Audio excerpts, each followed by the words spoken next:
આપણે બધા જડ અને ચેતન બંને સ્વભાવે જુદા છે એવું જાણીએ છીએ ખરા, પણ જુદા છે એવું અનુભવતા નથી. એ આગળ આવી જાઓ તો ખાલી કમ યાર front. Yes, yeah here here. Chair is open. Yeah, please sit down here. Yes. Can you come on the front here? Yes. અહીંયા આવી જાઓ. Yeah, no problem. Fine. એટલે આપણે જડ અને ચેતન બંને સ્વભાવે જુદા છે એવું જાણીએ છે ખરા, પણ જુદા છે એ અનુભવતા નથી. નોલેજ રૂપે તો ખબર છે, શેના રૂપે? પણ એક્સપિરિયન્સ રૂપે નથી થતું. માટે બંનેના ગુણ ધર્મને ખાલી સમજવાના ના હોય, રિયલાઇઝ કરવા પડે. ચેતન વસ્તુ હંમેશા સ્ટેબલ હોય. કેવું હોય? સ્ટેબલ. બટ સ્ટેબલ વિથ જ્ઞાન દર્શન. અને એ જ્ઞાન દર્શન પ્રકાશ સ્વરૂપે હોય, નોલેજ સ્વરૂપે, ક્રિયા સ્વરૂપે ના હોય. અને જે જડ છે એ ક્રિયા સ્વરૂપે હોય, વિચારવાની ક્રિયા, બોલવાની ક્રિયા અને ફિઝિકલ ક્રિયા. આ ક્રિયા વાળું હોય જડ. અને જડની અવસ્થા પરિવર્તનશીલ હોય. કેવી હોય?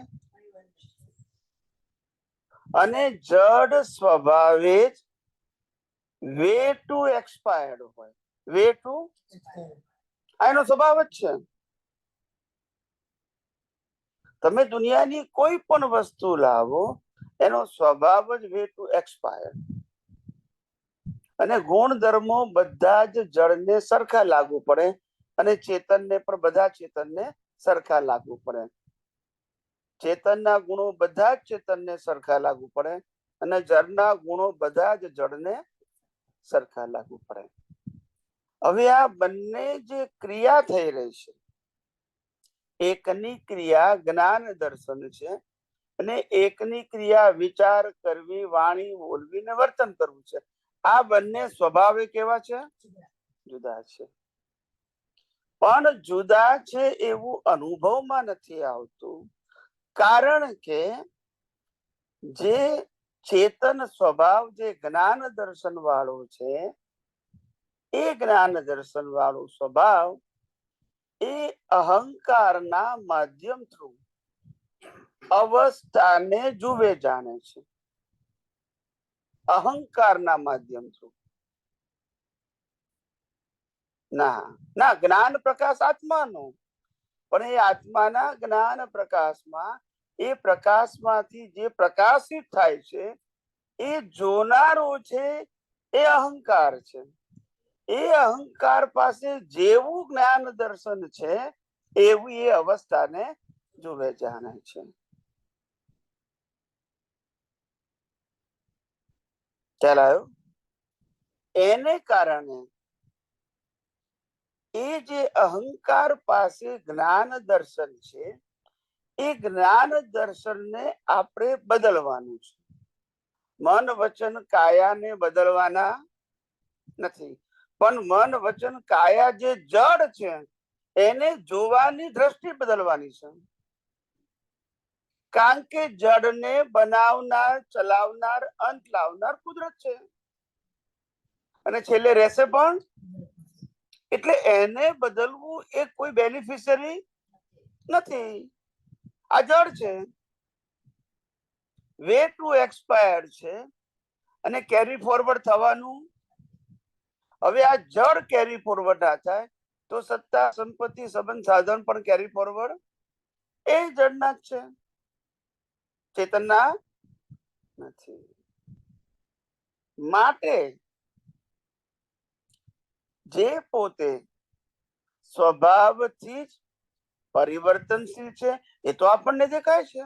વિચારો બદલાયા કરે, વાણી બદલાયા કરે, વર્તન બદલાયા કરે, એટલે પરિવર્તનશીલ. બીજું, મન વચન કાયાની જે અવસ્થાઓ છે ટેમ્પરરી છે, એ સમજાય છે આપણને.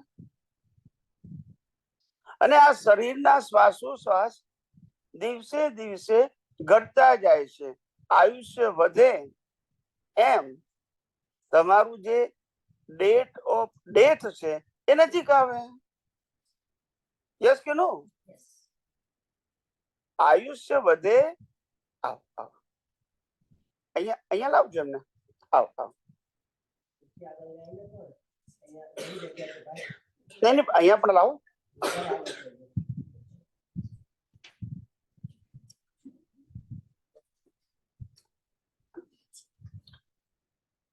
બસ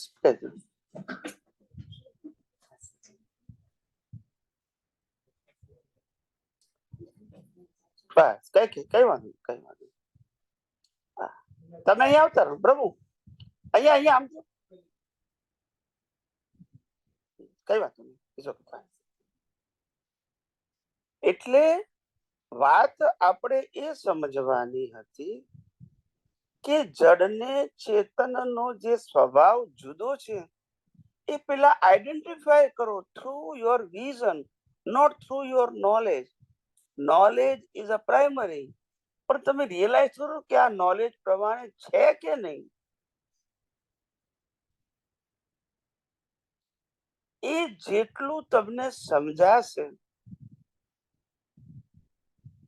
એટલું દેખાશે, અને દેખાશે તો તમને ખબર પડશે આ કુદરતી રચના છે. કારણ કે મિકેનિકલ છે. મિકેનિકલ ભાગ બધો જ કુદરતી રચના છે. ચેતનનો એક પણ અંશ કુદરતી રચના નથી. એટલે અવસ્થાઓ જે બદલાયા કરે છે, બદલતા નથી, બદલાયા કરે છે, કારણ કે આપણા હાથમાં નથી. એ અવસ્થાને કુદરતી રચના જોતા શીખવું હોય તો પહેલા સમજવાનું કે આ જળની અવસ્થા છે માટે કુદરતી રચના છે. ચેતનની કોઈ અવસ્થા કુદરતી રચના ના હોય. પહેલી વસ્તુ, ચેતનની અવસ્થા જ ના હોય. ચેતનનું અસ્તિત્વ, ગુણ અને સ્વભાવ બધું પરમેનન્ટ હોય. એને અવસ્થા શબ્દ લાગુ પડતો નથી.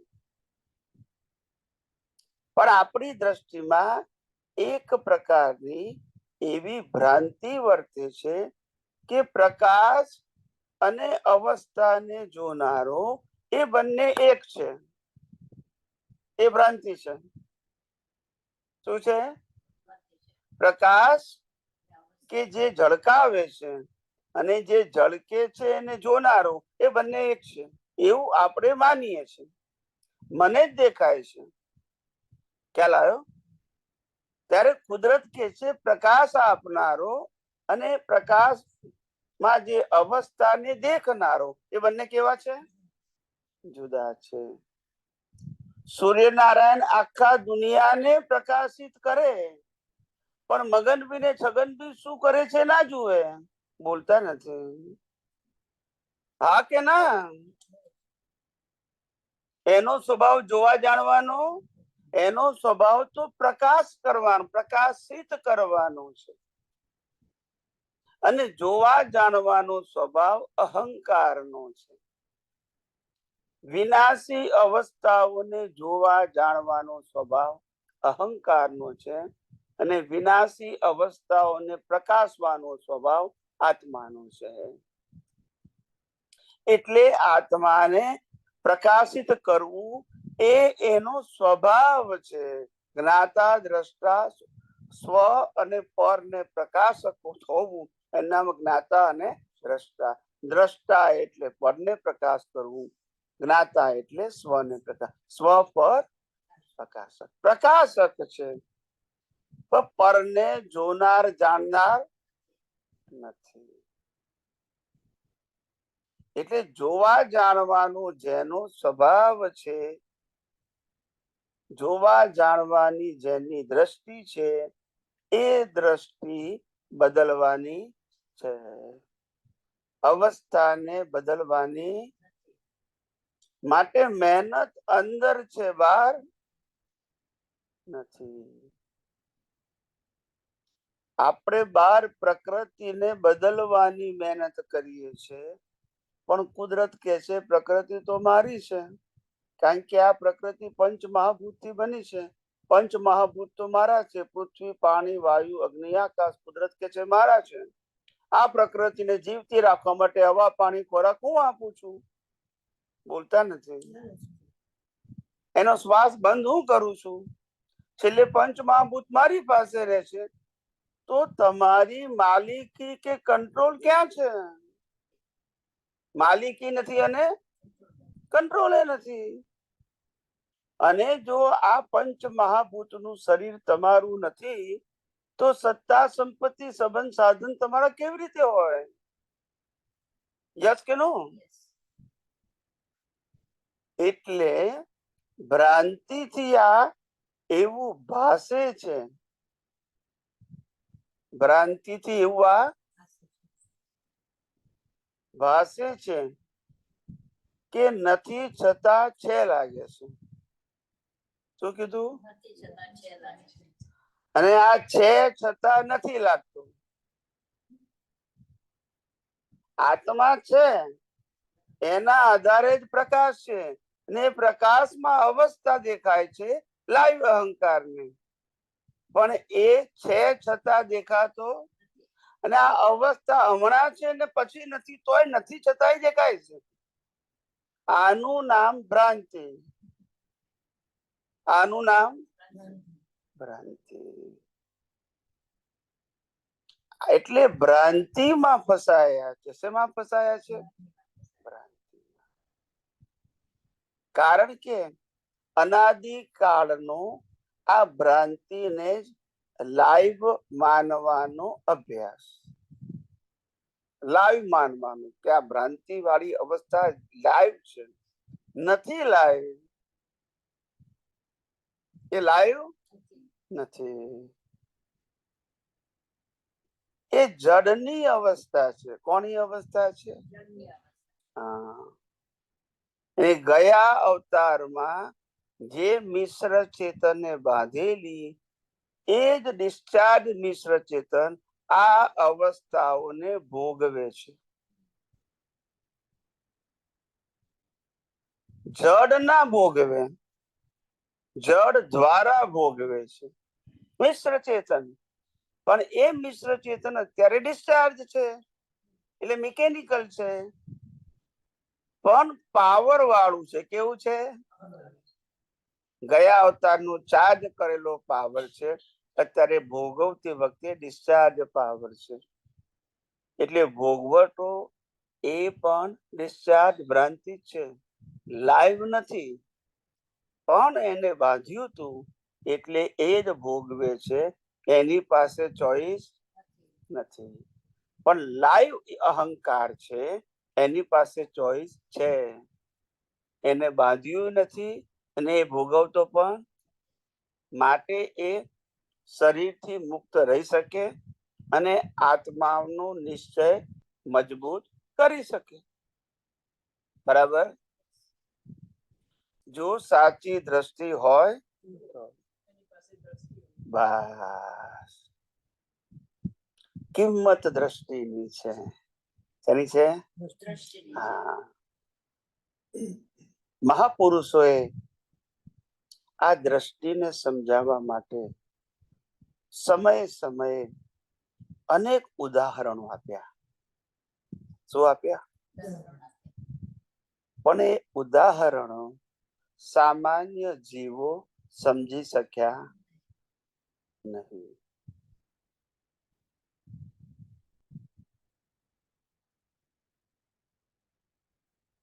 ઉદાહરણો મહાપુરુષોએ આપ્યા, પણ સામાન્ય જીવો એને સમજી ના શક્યા કે શું કહેવા માંગે છે. અને ન સમજવાનું મુખ્ય કારણ હતું, ભોગવનારો અને બાંધનારો જુદો છે એવું કોઈએ ફોડ ના પાડ્યો. બોલતા નથી. આજ ભોગવે છે ને આજ. હવે હાઉ યુ કેન આઈડેન્ટિફાય કે કયો ભાગ ભોગવે છે ને કયો ભાગ બાંધી છે? કઈ રીતે કરશો તમે? ડિવિઝન કઈ રીતે કરશો? કરી શકશો? એટલે આનાથી ભ્રાંતિ ઉત્પન્ન થઈ ગઈ. તે આ વિજ્ઞાને છૂટું પાડ્યું કે ભોગવનારો જુદો અને બાંધનારો જુદો. બાંધનારો નોન ફિઝિકલ છે અને ઇનવિઝિબલ છે. બાંધનારો અને ભોગવનારો વિઝિબલ અને ફિઝિબલ છે. બંનેની આઈડેન્ટિટી કેવી છે? જુદી છે. અને મૂળ આત્મા તો પ્રકાશક જ છે. બાંધો તોય પ્રકાશ આપે, ભોગવે તોય પ્રકાશ આપે. એ તો એનો સ્વભાવ જ છે. એનો સ્વભાવ જ છે.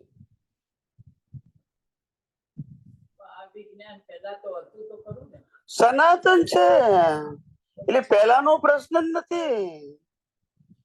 એની એક્ઝિસ્ટન્સ પરમેનન્ટ છે. એને સમજનારા હોય કે ના હોય doesn't matter, but science is always present. H2O થી પાણી થાય ડિસ્કવર કર્યું, પણ એ તો સનાતન હતું. ના શોધાયું માટે નતું એવું નહીં. ખ્યાલ આવ્યો? હતું એ જ ડિસ્કવર થાય. આ દુનિયામાં કોઈ વ્યક્તિ સાયન્સ ક્રિએટ ના કરી શકે, ટેકનોલોજી ક્રિએટ કરી શકે. Science and technology. Technology create કરાય, સાયન્સ ના કરાય. સાયન્સ તો સનાતન છે. એટલે એમાં બિગિનિંગ એન્ડ નો પ્રશ્ન છે. It's everlasting. પણ એને રિયલાઇઝ કરવા માટે દ્રષ્ટિ જોઈએ. રિયલાઇઝ કરવા માટે, કારણ કે ચામડાની આંખોથી દેખાય નહીં.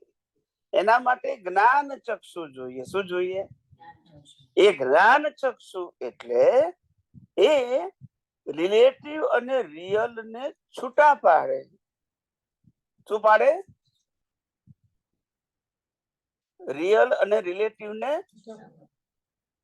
અને રિલેટિવ છે એની આઈડેન્ટિટી નક્કી કરે કે કોઈ પણ રિલેટિવ અવસ્થા કઈ રીતે બની. એની પાછળ સાયન્સ શું છે? તો કે કોઈ પણ અવસ્થા 5 તત્વોના બનેલી છે. જળ, ગતિ સહાયક, સ્થિતિ સહાયક, ટાઈમ એન્ડ સ્પેસ. કોઈ પણ અવસ્થા 5 તત્વથી બની છે. અને છઠ્ઠું આત્મા તત્વ એની હાજરીમાં એ જણાય છે. જળ જળને જાણી શકે નહીં, પણ અવસ્થા 5 તત્વોની બની છે. એ 5 તત્વોથી 5 તત્વો છે. એની અવસ્થા ક્યારે બને? તો કે 5 તત્વો તો કાયમ ના છે, પણ વચ્ચે આવ્યો કુદરતનો કાનૂન. એટલે તત્વ કાનૂન પ્રમાણે કામ કરે. એની મરજી પ્રમાણે તત્વ કામ ના કરી શકે. અને એ કાનૂન થી બનેલી તત્વોની અવસ્થા એને કુદરતી રચના કહેવાય. કુદરત અને કુદરતી કાનૂન, તત્વ અને કાનૂન, એનાથી બનેલી બધી જ અવસ્થાઓ જે 5 ઇન્દ્રિયોથી અનુભવાય છે એ કુદરતી રચના છે. તત્વ આપણને ઇન્દ્રિયોથી દેખાતો, કુદરતનો કાનૂન પણ ઇન્દ્રિયોથી દેખાતો નથી. એ દ્રષ્ટિથી અનુભવાય. ઇન્દ્રિયોથી જોઈ, ઇન્દ્રિયોથી જે જોઈ શકાય એ બધું વિનાશી જોય. અને બુદ્ધિથી સમજાય ખરું. શું કીધું? સમજાય. એટલે આ કુદરતી રચના જે છે એ કુદરતી રચના લાઈવ હોવા છતાં, લાઈવ લાગતી હોવા છતાં મિકેનિકલ છે. કેવી છે? પ્રોગ્રામ. શું છે? પ્રોગ્રામ. કાનૂન છે, કુદરતી કાનૂન એ પૂર્વે કરેલી અજ્ઞાનતાના જે કર્મ છે એનાથી કાનૂન બંધાય છે. ના, કાનૂન છે પણ તમારા કર્મનું ફળ કાનૂન પ્રમાણે મળે છે. કાનૂન તો બધા માટે સરખું જ છે. જેમ અમેરિકાનો કાનૂન એ બધા માટે કેવો છે? હવે તમે ગુનો કરશો તો ફળ આપશે, પણ કાનૂન તો કેવો છે? એક જ સરખો આખા અમેરિકાના ઓલ સિટીઝનને, યસ કે નો? એમ કુદરતનો કાનૂન આ દુનિયાના ઓલ ક્રિએચર્સ માટે કેવો છે? સરખો છે. હવે તમે જેવા કર્મ કરો છો એનું કાનૂન પ્રમાણે કુદરત ફળ આપે છે, અને ફળ આપતી વખતે તત્વ વગર અવસ્થા બનતી. કાનૂનથી ફળ તો નક્કી થયું, પણ એ ફળની અવસ્થા માટે તત્વ જોઈએ. તત્વ વગર અવસ્થા ના બને. ખ્યાલ આવી ગયો? એટલે કોઈ પણ અવસ્થા તત્વ એટલે કુદરત. કોઈ પણ અવસ્થા કુદરત અને કુદરતી કાનૂન વગર બની શકે નહીં. તત્વ એટલે રો મટીરિયલ. હે? તત્વ એટલે રો મટીરિયલ. યા રો મટીરિયલ ખરું, પણ એ રો મટીરિયલ કેવું કે પરમેનન્ટ. પણ તત્વને અવસ્થામાં ટ્રાન્સફર કરવા માટે ઇમ્પોર્ટન્ટ વાત છે તમારું કોઝ. શું છે? તત્વ તો છે, કાનૂન છે, પણ કોઝ નથી તો અવસ્થા નથી. ખ્યાલ આવ્યો? આ કોઝની અવસ્થા માટે તત્વ અને કાનૂન સહાયક બને છે. કારણ કે કાનૂન પરમેનન્ટ અને તત્વ પરમેનન્ટ છે. અવસ્થા ટેમ્પરરી છે, કારણ કે ભોગવટા પૂરતી છે, કાયમી નથી. એટલે તમારો જે કોઝ છે કર્મ, એ કર્મને રૂપકમાં લાવવા માટે આ તત્વ અને કાનૂન કામ કરે છે. અને જેવું કર્મ ભોગવાઈ જાય એટલે તત્વ તેના તે જ. એમાં કશું પ્લસ માઇનસ નથી થતું. એટલે જ્ઞાની ભગવંતો કહે છે કે આ જગતમાં કોઈ પણ જીવ જન્મે તે મરે ત્યાં સુધી કશું મેળવવા અને કશું ગુમાવવા આવ્યો નથી. પોતાનો હિસાબ પૂરો કરવા આવ્યો છે. જન્મે ત્યારે કશું લાવવાનું નહીં, અને મરી જાય ત્યારે કશું લઈ જવાનું નથી. જે આ 70, 80, 90 વર્ષની ભાનગડ છે એની જ ઉપાધિ છે. એચીવ તો કશું કરવાનું છે જ નહીં. યસ કે નો? ઝીરો થઈને આયા હતા અને ઝીરો થઈને જવાનું છે. કોઈની પાસે ચોઈસ